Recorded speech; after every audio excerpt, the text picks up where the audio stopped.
Ukraine के राष्ट्रपति Zelensky का बयान, कहा यूक्रेन ने उत्तर कोरियाई सैनिकों को पकड़ लिया है जो जंग में हुए थे घायल। बांग्लादेश में सड़कों पर उतरे हजारों प्रदर्शनकारी, शेख हसीना के खिलाफ की नारेबाजी, बंग बंधु मुजीबुर रहमान के घर में लगाई आग। बांग्लादेश में प्रदर्शनकारियों ने महिला पर किया हमला, महिला ने मुजीबुर रहमान का घर गिराए जाने का किया विरोध। पनामा के राष्ट्रपति मुलिनो ने अमेरिकी विदेश विभाग के बयानों पर जताई असहमति, कहा पनामा नहर पार करने के लिए शुल्क में छूट नहीं दी जा सकती है। अमेरिकी सैन्य विमान फिलीपींस में एक खेत में गिरा, विमान में सवार सभी 4 लोगों की हुई मौत। अमेरिकी राष्ट्रपति ट्रंप ने धर्म के प्रति जताई आस्था, कहा ईश्वर को जीवन में वापस लाना होगा, अपने ऊपर हुए हमले के बाद ट्रंप का बदला रवैया। गाजा के खान यूनिस में विस्थापितों के सामने नई मुसीबत, तेज हवाओं और बारिश ने शिविरों को किया तबाह। ईरान ने नया ड्रोन अपने बंदरगाह से किया रवाना, बाघेरी मालवाहक जहाज को ईरान ने सैन्य विमान में बदला। ईरान ने ड्रोन वाहक शहीद बाघेरी जहाज को सेवा में किया शामिल, IRGC नौसैनिक बेड़े में किया गया शामिल। चीन के शाकांक्षी प्रांत में पीली नदी पर इंद्रधनुष की खूबसूरत तस्वीर आई सामने, हुकोऊ झरने पर बना इंद्रधनुष। चीन थाईलैंड मित्रता की स्वर्ण जयंती के मौके पर चीनी राष्ट्रपति शी जिनपिंग ने की थाईलैंड की तारीफ, थाईलैंड के साथ मिलकर आगे बढ़ने की बात भी कही। अमेरिकी राष्ट्रपति डोनाल्ड ट्रंप के गाजा पर कब्जा करने वाले बयान से फिलिस्तीनी नाराज है, फिलिस्तीनियों ने ट्रंप के बयान का किया विरोध। न्यूजीलैंड ने वेटांगी की संधि की वर्षगांठ मनाई, 6 फरवरी 1840 को ब्रिटिश क्राउन के प्रतिनिधियों और स्वदेशी नेताओं ने न्यूजीलैंड के उपनिवेशीकरण के दौरान वेटांगी के संधि पर किए थे हस्ताक्षर।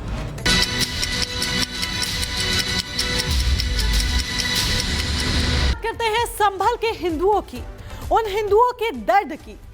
गुरुवार को जब राष्ट्रीय अल्पसंख्यक आयोग के अध्यक्ष इकबाल सिंह संभल पहुंचे तो उनके सामने हिंदुओं की भीड़ तख्ती लेकर खड़ी हो गई, जिस पर लिखा था कि हमें अल्पसंख्यक का दर्जा दे दो।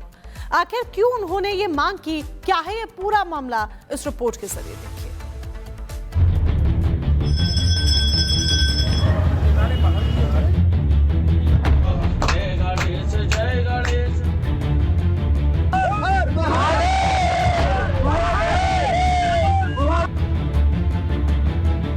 संभल में सनातन के सबूतों की तलाश अब भी खत्म नहीं हुई है। मंदिर से लेकर मूर्तियों तक इतने सबूत मिल चुके हैं कि सनातन विरोधियों के पास अब बोलने के लिए शब्द भी नहीं है। ताजा सबूत संभल जिले के रजपुरा थाने में आने वाले मकसूदनपुर गांव में मिला। यहां महावा नदी क्षेत्र में शिवलिंग निकलने की जानकारी मिली। फिर क्या था, हजारों ग्रामीण शिवलिंग की पूजा अर्चना करने के लिए पहुंचने लगे। मौके पर भजन कीर्तन शुरू हुआ। भक्ति संगीत के रंग में पूरा इलाका डूबा हुआ नजर आया। इस बीच सेवा में जुटे सेवादारों ने सरकार से अब मंदिर बनवाने की मांग की है। कुछ किसानों के द्वारा और आस पड़ोस के लोगों द्वारा सूचना दी गई कि यहाँ पे शिवलिंग प्रकट हुए हैं, तो नदी के मध्य वहां पानी निकलने लगा, जिसके चित्र और वीडियो हमने देखे भी हैं और वहां हमने एसडीएम साहब को भेजा है कि उसकी जांच की जाए कि उसकी वस्तुस्थिति क्या है। अपना यहाँ पर इतनी शक्तिशाली एक अवतार के रूप में यहाँ भोले बाबा निकले हुए हैं, अपनी खूब चमत्कारी दिखा रहे हैं, भक्त लोग भी आ रहे हैं और हम भी यहाँ पर यही चाहते हैं कि भोले बाबा की बहुत जल्दी से जल्दी यहाँ पर आश्रम मंदिर बनने की कोशिश की जाए। लेकिन जिन हिंदुओं के यहाँ सैकड़ों साल से होने के सबूत मिल रहे हैं, जो धरती बार बार ये संकेत दे रही है कि यहाँ शुरू से ही सनातन का भगवा रंग लहराता रहा है, उसी धरती पर आज हिंदू अपने अधिकारों के लिए बस जूझता जा रहा है।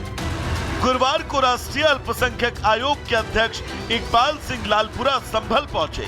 उन्होंने शाही जामा मस्जिद का दौरा किया तो वहीं हिंसा प्रभावित इलाकों का भ्रमण किया। लेकिन दौरे से पहले जब वो संभल के गेस्ट हाउस में थे, उस दौरान हिंदू समुदाय के लोग हाथों में तख्ती लिए पहुंचे। तख्तियों पर अल्पसंख्यक का दर्जा दिए जाने की मांग और हिंदुओं का उत्पीड़न बंद करने की मांग थी। संभल में हिंदुओं के बहुसंख्यक से अल्पसंख्यक बनने तक का सफर कितना दर्दनाक है, यह आज हर कोई जान चुका है। पर अब लोग ये जानना चाहते हैं कि आखिर इतने साल से दर्द झेल रहे हिंदुओं को अब न्याय कब मिलेगा। Bureau report, Republic Bharat. Tirupati Devasthanam board की तरफ से एक फैसला लिया गया कि जो 18 गैर हिंदू कर्मचारी हैं उन्हें निकाला जाएगा। लेकिन इन सब प्रयासों के बीच में अब बीजेपी आंध्रा ने एक नई सिफारिश की है, एक नई मांग उठाई है। आंध्रा बीजेपी की तरफ से कहा गया है कि जो 1000 गैर हिंदू कर्मचारी हैं उन सभी को अब बाहर का रास्ता दिखा दिया जाए।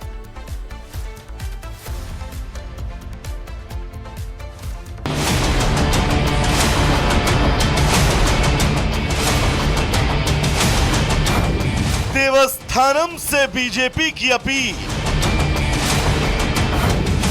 मंदिर बोर्ड में सर्जरी की मांग। तिरुपति मंदिर की देखरेख में लगे 18 कर्मचारियों को हटाए जाने का मुद्दा भी छिड़ा ही था कि आंध्र प्रदेश में बीजेपी ने देवस्थानम के समक्ष एक और मांग रख दी। इस घटनाक्रम के बीच देवस्थानम का यह कहना था कि मंदिर बोर्ड में काम कर रहे 18 गैर हिंदू कर्मचारियों पर धर्म के अनुसरण का संदेह है। ऐसे में मंदिर की पवित्रता के लिए फैसला जरूरी है। इस फैसले के बीच इसका जमकर विरोध भी हुआ, लेकिन अब आंध्रा बीजेपी ने एक नई मांग रख दी है। दरअसल बीजेपी की मांग है कि तिरुमाला हिंदुओं की आस्था और आध्यात्म का प्रमुख केंद्र है, इसलिए मंदिर बोर्ड को इसमें काम करने वाले कर्मचारियों की चयन प्रक्रिया में सुधार करना चाहिए और मंदिर में फिलहाल काम कर रहे लगभग 1000 गैर हिंदू कर्मचारियों की सेवा पर रोक लगाई जाए या फिर उन्हें मंदिर से इतर कोई और काम दिया जाए। बीजेपी का कहना है कि वो जल्द ही प्रदेश के सीएम से मिलकर इस मांग को लेकर अनुरोध करेगी, क्योंकि ये मंदिर और यहां आने वाले भक्तों की पवित्रता का सवाल है। आपको बता दें, तिरुमाला तिरुपति देवस्थानम में फिलहाल 6500 से ज्यादा स्थायी कर्मचारी और 17000 से ज्यादा अनुबंधित कर्मचारी हैं, जिससे कुल कर्मचारियों की संख्या लगभग 24000 हो जाती है। 1000 से ज्यादा कर्मचारी गैर हिंदू धर्म का अनुसरण करते हैं। आंध्रा बीजेपी इस मांग के बीच उनके सीएम चंद्रबाबू नायडू से 14 फरवरी को होने वाली मुलाकात में आगे की स्थितियां तय की जाएंगी और सरकार से अनुरोध किया जाएगा कि वो देवस्थानम से विचार विमर्श करके इस पर कोई सख्त कदम उठाए। खैर, मुद्दा न सिर्फ मंदिर से जुड़ा है, बल्कि तिरुपति दर्शन के लिए जाने वाले लाखों भक्तों की आस्था और उनकी धार्मिक पवित्रता का सवाल है और यही वजह है कि बीजेपी इस मुद्दे को लेकर अब फ्रंट फुट पर है। Bureau report, Republic Bharat. और चलिए अब बात करते हैं डंकी रूट की, उस डंकी रूट के पूरे सच की जिसके बारे में अक्सर आपने फिल्मों में देखा होगा और सुना भी होगा। दरअसल अवैध प्रवासियों पर अमेरिका की सख्ती के बाद 104 भारतीयों को डिपोर्ट किया गया। भारत पहुंचे अवैध प्रवासियों की हालत देखकर हर कोई अचंभित है। इन भारतीयों ने वहां तक पहुंचने के लिए एजेंट्स के झांसे में आने और उस दौरान हुई परेशानियों को साझा किया है।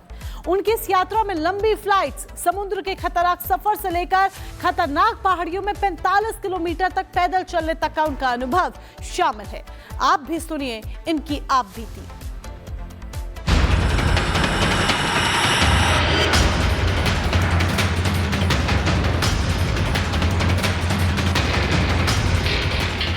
सपनों को पंख लगाकर अपने जीवन को नया आयाम देने कई भारतीय 7 समंदर पार की उड़ान भरते हैं, लेकिन अवैध रास्तों का सफर उन्हें सपनों की मंजिल पर नहीं बल्कि दर्द पीड़ा की उस राह पर पहुंचाता है जिसकी शायद कोई मंजिल ही नहीं। अमेरिकी सेना का military aircraft C-17 globe master 5 फरवरी को पंजाब के अमृतसर में लैंड हुआ।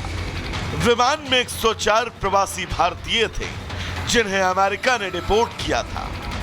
इसके बाद से जो तस्वीरें और वीडियो